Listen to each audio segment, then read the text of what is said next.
بسم اللہ الرحمن الرحیم۔ معزز خواتین حضرات، السلام علیکم ورحمۃ اللہ وبرکاتہ۔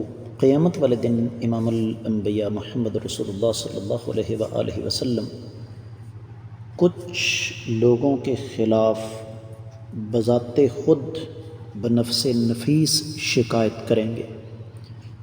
وہ کون لوگ ہوں گے؟ یہی ہمارے آج کے قرآن مجید کے سبق کا موضوع ہے۔ آئیے سب سے پہلے آیت مبارکہ کی تلاوت کرتے ہیں۔ اعوذ باللہ السمیع العلیم من الشیطان الرجیم۔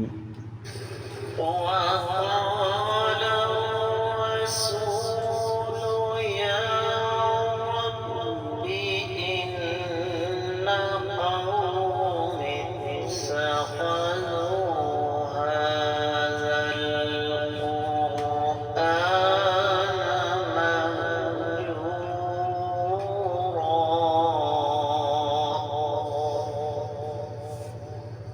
وقال الرسول يا رب إن قومي اتخذوا هذا القرآن مهجورا۔ معزز خواتین حضرات، اللہ ملک العلم رب الجلال والاکرام کی پاکیزہ کتاب قرآن مجید 19واں پارہ سورہ مبارکہ کا نام الفرقان، اور اس سورہ مبارکہ کی آیت مبارکہ ہے 30۔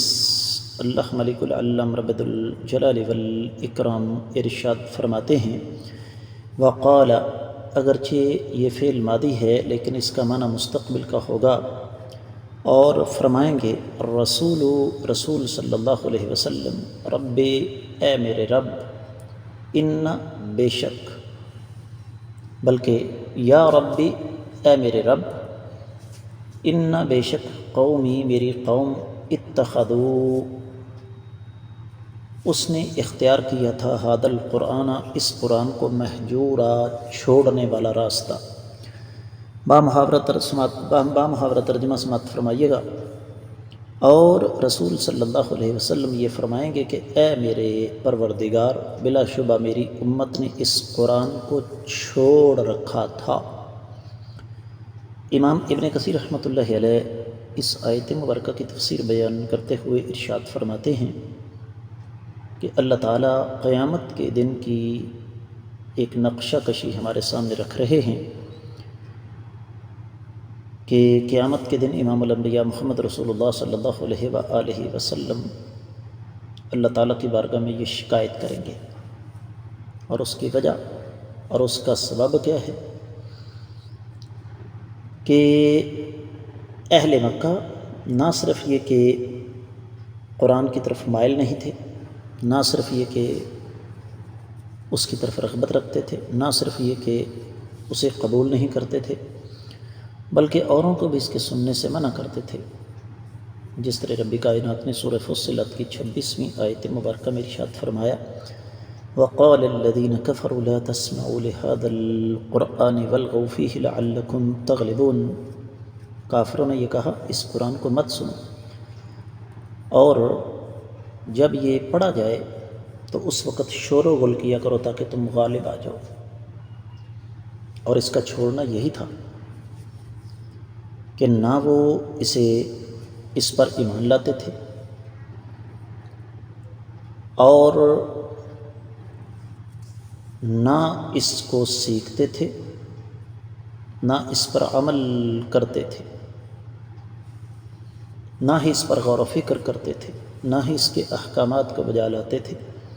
جن چیزوں سے قرآن نے منع کیا وہ باز نہیں آتے تھے، بلکہ دیگر کاموں میں مشغول اور منہمک رہتے تھے، جیسے شاعری، غزلیات، گانا بجانا، راگ، اسی طرح فضول کلام، دوسرے لوگوں کی باتیں، اور انہی کے مطابق چلتے تھے۔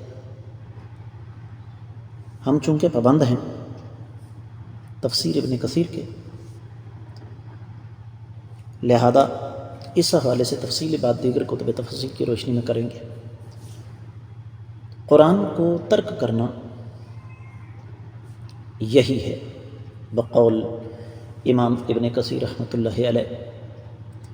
پھر امام صاحب فرماتے ہیں کہ نسأل اللہ الکریم المنان القادر علی ما یشاء، کہ ہم اللہ تعالیٰ سے دعا کرتے ہیں کہ اللہ ملک العلم رب الجلال والاکرام، جو کہ کرم والے ہیں، احسان والے ہیں، ہر چیز پر قدرت رکھنے والے ہیں، وہ ذات بابرکات ہمیں توفیق دیں کہ ہم اللہ تعالیٰ کے ناپسندیدہ کاموں سے دستبردار ہو جائیں اور اللہ تعالیٰ کے پسندیدہ کاموں کی طرف جھک جائیں۔ اللہ تعالیٰ ہمیں اپنے کلام کی سمجھ عطا فرمائے اور دن رات اس پر عمل کرنے کی توفیق عطا فرمائیں، جس سے اللہ تعالیٰ خوش ہوں۔ بلا شبہ اللہ تعالیٰ فضل و کرم والے اور بے شمار نعمتیں عطا فرمانے والے ہیں۔ تفسیر ابن کثیر میں جو کچھ بیان ہوا وہ اتنا ہی۔